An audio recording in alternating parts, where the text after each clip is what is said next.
This episode of the Practice of Therapy podcast is brought to you by TherapyNotes. You can find out more about them by going to practiceoftherapy.com/therapynotes. And also brought to you by the Practice Launch Club, an exclusive membership community for those in private practice or getting started in private practice from the Practice of Therapy. Find out more about that by going to practiceoftherapy.com/launch club.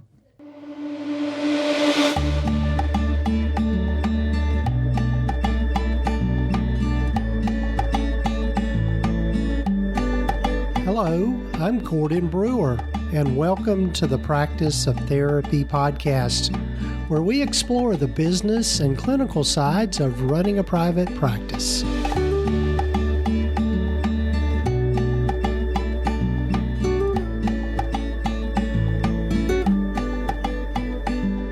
Hello, everyone, and welcome to the podcast. I'm Gordon Brewer, and this is episode number 240 of the Practice of Therapy podcast. Glad you're with me. Glad you joined me. If this is your first time listening to the podcast, welcome, and glad you're here. And if you're coming back for more, glad you're with me on this journey. I'm just at least the feedback I get from folks, it's hard to believe I'm up to episode number 240, but I continue to get feedback from folks saying that they're finding the podcast helpful, and hope that you'll find it helpful and take time to follow us wherever you might be listening to the podcast.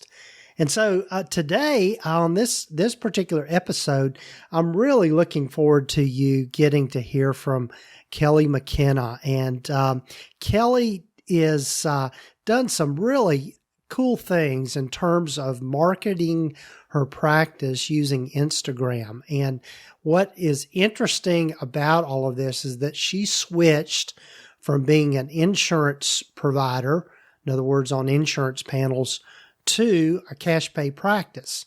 And she kind of walks us through in this episode kind of how she did that and how she prepared her clients and that sort of thing. The one thing about having a cash pay practice, and I'll say this, I have an insurance-based practice, and it's mainly because my practice, the demographics of my area, I really feel like just kind of warrants having an insurance practice, in that we've got a little bit lower socioeconomic background in the area I'm located in here in the United States. But if you're in a location that can support a cash pay practice, in other words, there's a little more affluence around, it's really the easiest way to go. But as you'll hear from Kelly, one of the things about that is that you do have to devote more time to marketing your practice with a cash-based practice. So looking forward to you hearing from Kelly in this episode as she walks us through her journey. And I learned a lot from Kelly, particularly around with Instagram sponsorships. So I thought that was cool. So that's a little nugget you'll get to hear in this. So anyway, before we get to Kelly, I'd love for you to go over and check out the free webinars we've got at Practice of Therapy. You'll go to practiceoftherapy.com/webinars. You can find out that we've got 4 up there now that are automated webinars that you get to pick the time and on various topics. The newest one is on getting started in private practice. So if you're new to private practice, I would encourage you to go in and register for that particular webinar, pick a time that you want to watch it, and jump in there. And also, being transparent here, it will tell you in that webinar about the Practice Launch Club. That's also something new that I've started this year, and it is a membership community for those folks out there that are just getting started in private practice. And you can find out more about that by going to practiceoftherapy.com/launch club to find out more about that. So, but before we get to my conversation with Kelly, love for you to hear from our sponsor of the podcast, TherapyNotes. As your practice grows, the systems and processes you have in place will keep your practice running smoothly. That is why it is important to have an electronic health record system that is specific to mental health providers. TherapyNotes is a complete practice management system with everything you need to manage patient records, schedule appointments, meet with patients remotely, create rich documentation, and bill insurance right at your fingertips. Their streamlined software is accessible wherever and whenever you need it. They are who Gordon uses in his practice. And did I mention that they are one of the top-rated EHRs for mental health private practices? Their support is also second to none. Be sure to check them out at practiceoftherapy.com/therapynotes. Be sure to use the promo code GORDON to get 2 months free.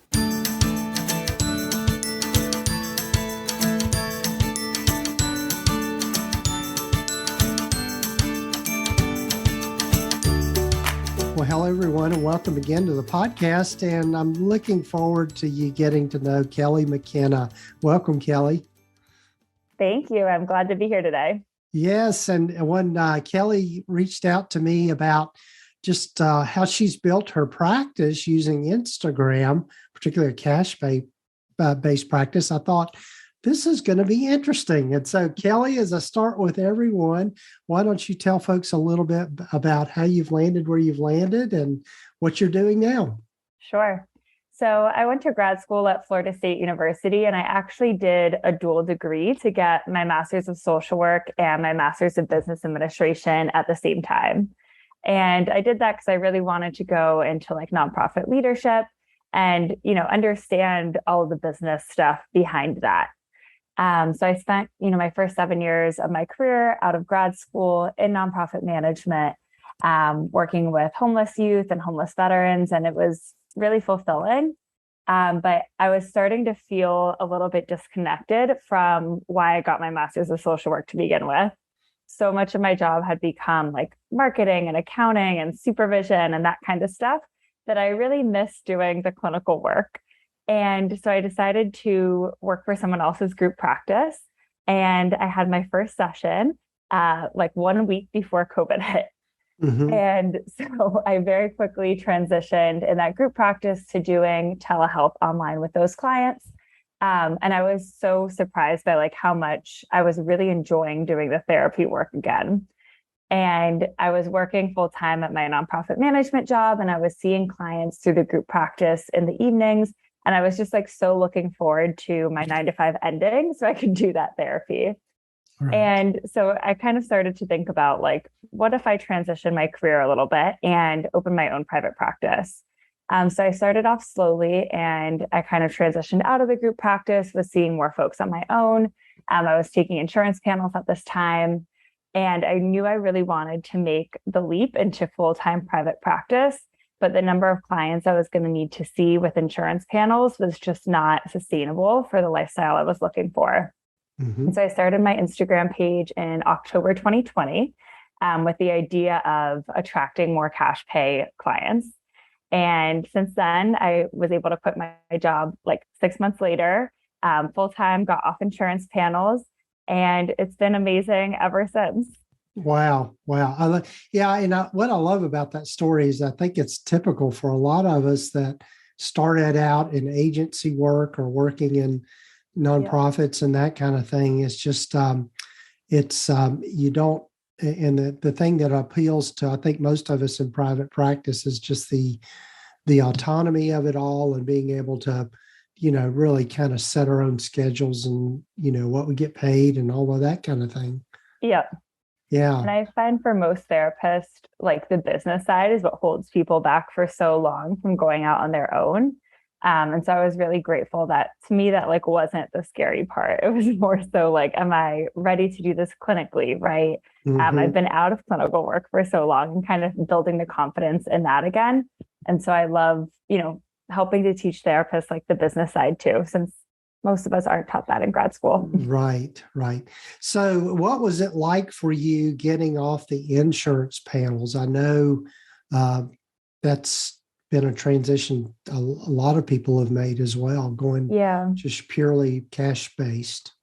So, one thing that I think is helpful in terms of marketing is when you're insurance-based, right? Especially right now, we're in the middle of a mental health crisis. There's a lot of demand for therapists. And so people are really just looking to see like what therapist is in network with my insurance and who has availability. But when you're trying to build a cash pay practice, you really need to do a lot more marketing, and it needs to be strategic because your potential clients need to make the shift from I'm just looking for a therapist to, oh my gosh, he or she totally understands exactly what I'm going through. I need this person to be my therapist. And that's kind of what allows people to go out of network, right? And they're willing to put in that little bit of extra work on their end, you know, the extra cost up front in order to make that transition. And so for me, I think it was really about marketing. And then if you want, we can talk about what that was like with my existing caseload and how we kind of transitioned some of those folks too. Yeah. So why don't we just jump into that, and then we'll get to really just thinking about, what kinds of things you post on Instagram to attract those cash paying clients. Yeah. Cool. So when I was transitioning off of insurance panels, I actually gave my clients a lot of time, probably like too much time that I would recommend. So I gave them like 6 months notice, and I let them know, I'd be transitioning off of insurance panels at this time. I talked with them about what out of network looks like, and gave them the option of either, working towards meeting their treatment goals in that time, going out of network, or me connecting them with an in-network provider. And I would say it was pretty split, like 1/3, 1/3, 1/3 that took each option. So about 1/3 felt like they were ready to kind of move on and try things on their own without a therapist. Like 1/3 said, I called my insurance company. I have no out-of-network benefits. Like, there's no way this is going to work for me. And then the other third called and were like happily surprised to see how much their out-of-network benefits would cover, and that not really that much was going to change. Yeah. And so what sort of time period did this take? About 6 months. Okay. Yeah. Okay. Now, when I talk with therapists, I typically recommend 3 months because I think it kind of created, some anxiety in the beginning. And then there wasn't a lot of movement right away, right? It was kind of like dropping this bomb and then, sit and wait. Who knows what's going to happen in 6 months? Right. But I do think it is important to give people enough time to process, right? You don't want your clients to feel like you're abandoning them. And so making sure that there's appropriate time to transfer care for them to figure out finances. Yeah. And I think anytime somebody makes a big transition in their practice like that, I know like one of the things that I did in my practice is transition from having just contractors to employees is to set a date for that and work towards that date of just, okay, and this is the kind of the drop dead date of when you make that transition. Yeah. So I think what most people are going to be curious about is what are the things that you're posting on Instagram that are helping attract cash pay clients? Yeah. So I think first off is you really need to niche down as a therapist, especially on social media when you're trying to build a cash pay practice. And again, we're trying to help, potential clients make that shift from looking for any therapist to really needing you to be their therapist. So it's not enough to say, I work with women dealing with mental health issues, including anxiety, depression, relationships, trauma, eating disorders, right? Because your content isn't going to speak directly to any one person. If you're trying to speak to everybody, it's going to like kind of resonate with everybody, but nobody's going to say like, oh my gosh, this is me. And so I think a lot of therapists are hesitant to niche down on Instagram, especially because in the beginning, right, we all start with 0 followers. And so you want it to be applicable to a lot of people. I get that kind of urge, but you're really kind of shooting yourself in the foot. So first, I think is trying to pick like an image of one person, whether that's a previous client, a sister, a friend, you in a former stage of your life. But like literally write all of that down and think of one ideal person you're trying to attract and make content with that person in mind. So for me, it's a mixture of like psychoeducation. So my niche is really like anxiety, but with kind of like those overachieving perfectionist millennial women. And so some of my content is helping people to even see like what anxiety is, right? So maybe like 5 things you didn't know were anxiety, or 5 things people with anxiety wish you understood. So some of it is like kind of that psychoeducation. Some of it is like, helpful tips about how to set boundaries or mindfulness or that kind of thing. And then I love reels for kind of, that relatable content. Maybe something that runs through someone's mind with anxiety or a struggle that they have, where they see it and they kind of giggle and say like, oh my gosh, this is so me. That's definitely an important part of the content strategy too. Sure. Yeah. And you resonate or really ditto to every bit of that as far as the importance of creating a niche, however you prefer to say that, but being able to really clearly define who are your ideal clients, because you're right. When you cast a broad net, I was in my practice launch club members, I was explaining this to them. It's kind of like going out and fishing with a net. And if you're if you're out in the open water and you're casting a net to catch fish, you're probably not going to catch many. But if you go to where those fish are and you know exactly what kind of fish you're going to catch, you're probably going to have a whole lot better luck of going after a specific type of fish in a certain area. Yeah. And so, I think being able to define your niche is crucial to any sort of marketing, whether it's on social media or any of that. Totally. I think too, so often when people hear Instagram, they get really nervous that like they're going to need to build this huge following and they don't have, the time or energy, or that's not even a goal for them. And so I do like to share, when I started my Instagram page, I got my first self-pay client with like 1,000 followers on Instagram. I had my page for maybe like 2 months. And so it wasn't huge, right? Now I'm almost at 30,000. And I know that looks a lot different, but you absolutely don't need that many followers to build the cash pay practice, right? My caseload has been full since I was at like 5,000 followers with cash pay folks. Now it's about kind of marketing like those other offers. Right. Yeah. So have you been doing any sort of paid, or has it all been organic on Instagram? So I don't run any paid ads. So all the growth has been organic. I would say the only like paid has been, I've worked with a couple brands that have like paid me to promote their products or their services. And sometimes they'll run ads from those posts. But I've never like spent any kind of ad budget or anything on my page. Oh, wow. So, so that's a whole other opportunity there about getting sponsorships with Instagram.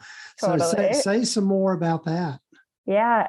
So I just started doing that in like February. I have a course for therapists and they keep asking me like, when are you going to add a module on brand deals? And I'm like, I just want to get a little bit more time to feel like an expert in that area.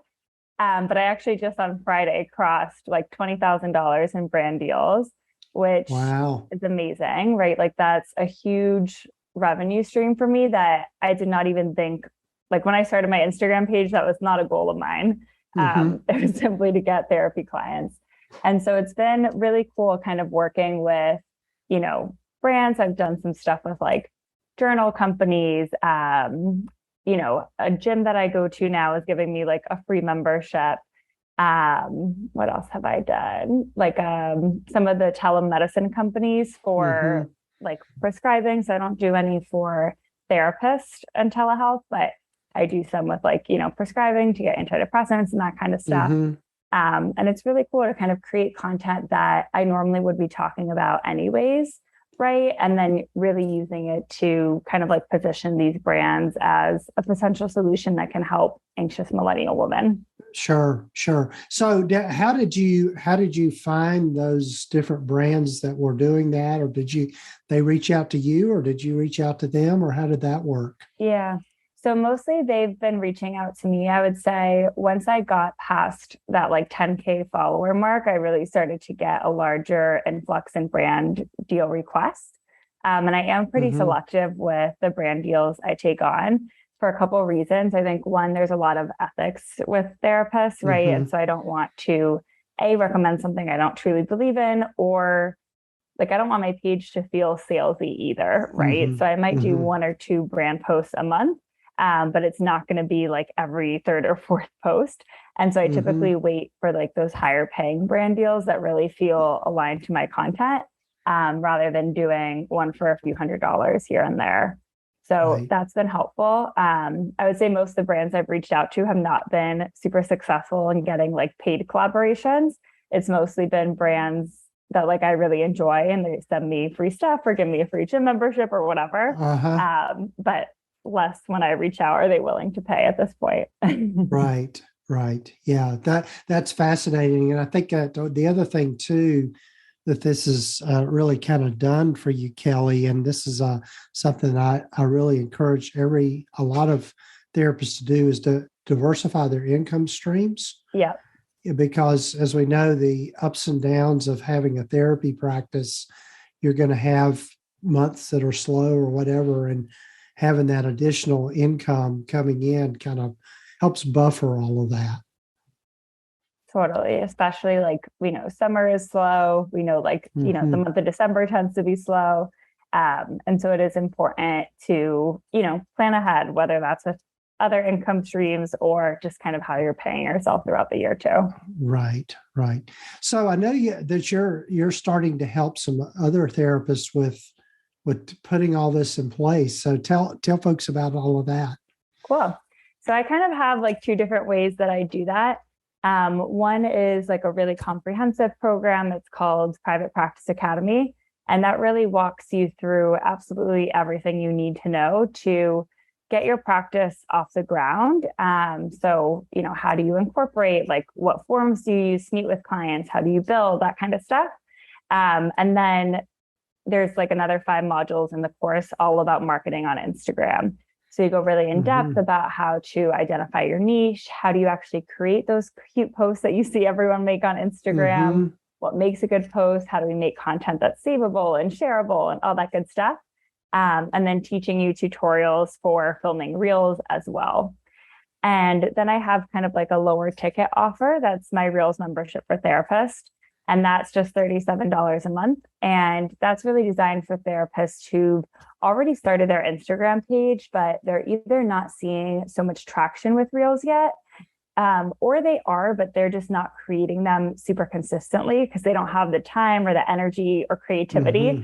to kind of come up with these ideas. Right. And so with that membership, you get a weekly email every Monday morning with 4 trending Reels ideas that are totally thought out for you.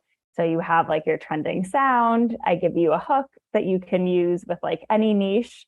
So one that I sent out this morning was like 4 ways to improve X this summer. And I give some examples. So like 4 ways to improve your body image, 4 ways to spice up your sex life, Hmm. 4 ways to make new friends, right? Hmm. And then kind of having the audio, all the filming instructions, and that kind of thing. So it really kind of makes it easier for therapists to kind of create these reels because we know reels are being pushed in the Instagram algorithm right now. Hmm. And to kind of take out the guesswork of it and, be able to film a reel that is going to work in like 5 minutes. Right. Right. Yeah. Oh, it's fascinating stuff. Do you have a preferred platform that you like to use for content creation on Instagram? Yeah, so I create all of my reels like within the Instagram app itself. And then Hmm. for my graphics, I use Canva. Okay. Yeah. Yeah, which is, I don't know if you're familiar, but it's really Yes. easy and simple to use. Yeah. Yeah. I love Canva. Use it all the time with all of my graphics. And Yeah. I know my virtual assistant, Rachel, who really curates and puts together all of my Instagram posts uses Canva as well. So, I Very mean, nice. that's great. So, well, any parting thoughts that I want to be respectful of your time, Kelly, but what sort of parting thoughts do you have about just all of this that maybe would be encouraging to folks? Yeah. I think it's really just about like showing up. In the beginning, you have to post when literally nobody is watching, right? And that can feel kind of cringy or embarrassing, or you might not feel ready. But the more you show up, the more that you post, the more that you are like your true, authentic self, the audience is going to start to grow over time. Hmm. Most people quit, I think, around like the 500 or 1,000 follower mark. because they're not seeing that growth fast enough. But the first 1,000 followers is the absolute hardest to get because you have kind of no authority yet, right? Your page is brand new. There's not a lot of content for people to look at. And so if you can be consistent and kind of work through that, the growth will come and the clients will come. And so kind of just like, taking that risk and putting yourself out there. Yeah. Yeah. It's my mantra with all of that is to be persistent and consistent with things. And totally. Yeah. And I think the other thing too, for people to remember is never compare your beginning point to somebody else's middle point. Yeah. And so you've been doing it a while. And so where you've grown this huge following, you started, like you said earlier, at zero. And so I think people need to remember that. Yeah. Yeah. So I started with 0 followers and I didn't tell any friends or family until I hit 500 because I was just like so embarrassed to be posting online, nervous. Yeah. But it's been a wild ride the past 2 years. Right. Well, Kelly, tell folks how they can get in touch with you and your website and all of that sort of thing. Yeah. So really simple. It's Sit with Kelly. You can find me on Instagram or TikTok if that's more your jam. My website is sitwithkelly.com. And you'll see on all of those pages links to, my Reels membership or Private Practice Academy or my email list or any way else that you want to stay in touch. Awesome. Hopefully we'll have another conversation again here, Kelly.